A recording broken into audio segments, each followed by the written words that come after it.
အားလုံးနေပါဗျ။ Round လေးကနေပြန်လို့ကြိုလိုက်ပါတယ်။ခုနေ့မှာတော့ Rara တို့အတွက်ဒီ free ရမယ် skin ပေါ့နော်။ Color skin ဒီပါတော့လာရင်ပြီးတော့ free ရလဲ4ရက်နေရတယ်။ရှုပ်တယ်ဒီ skin ကိုယူပြီးကြားရနေပြီပါလေဗျ။ဒါပေမဲ့ဒီ skin မယူရသေးတဲ့လူတွေတို့ဒီတစ်နေ့ကို3ချိန်ဆုံးမယ်ပြီးရင်3ပွဲဆုံးလို့နော်တပွဲနိုင်ရမယ်ပြီးရင်တော့မှတိတ်ကတ်တွေကိုယူပြီးတော့အဲ့စဝိုင်းဝိုင်းရဲ့မှလှည့်ပေးရမယ်။အဲ့ဒီလိုနဲ့4ရက်ညောတဲ့နေမှာ Rara တို့အနေနဲ့ဒီစောက်တရားကိုရမှာဖြစ်ပါတယ်ဗျ။စောက်တရားရပြီးတော့ね Rara တို့အနေနဲ့ဒီevent show ထဲမှာ Harley skin ကိုတွားပြီးတော့တရားနဲ့လဲလိုက်အောင်ပါဗျ။ဂိမ်းလေးကိုဝင်လိုက်နဲ့တနေ့ကိုတစ်ပွဲလောက်ပဲစုံနေတဲ့သူတွေကခုနေ့က Harley skin ကိုရဖို့ခွင့်ရှိပါတယ်ဗျ။ဘယ်လိုလဲဆိုတာကြည့်အောင်။ခုနေ့က Fanny နဲ့ Leda တို့ရဲ့ enemy skin event ပေါ့နော်။အဲ့ဒီမှာစိန်ဖြစ်ရမယ့်နေလေးပဲဖြစ်ပါတယ်ဗျ။အဲ့တော့အဲ့ဒီမှာတခါတည်းကျွန်တော်တို့တွေက diamond 250ကိုတန်းဖြည့်လဲပြီးတော့ဒီမှာစောက်တရားကိုရမယ်ပြီးရင်တော့မှFanny နဲ့ Leda skin တို့ကိုလဲဖို့အတွက်ကျွန်တော်တုတ်ကိုင်းလည်းထပ်ပြီးတော့ရမှာဖြစ်ပါတယ်ဗျ။တော့တစ်ချက်ကိုနေချက်ပြပါရဗျ။ခုတော့ကျွန်တော်နဲ့အတူ AS skin နဲ့လာတဲ့ Special skin ရဲ့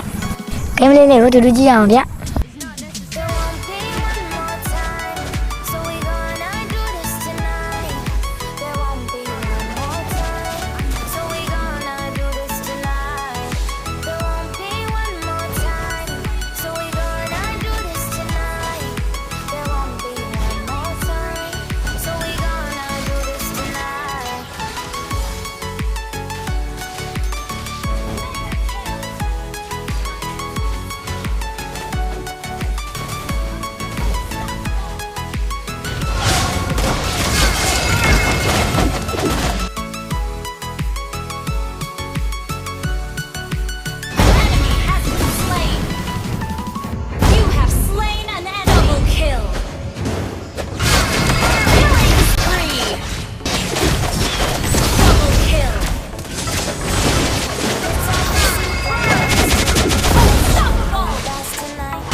Victory!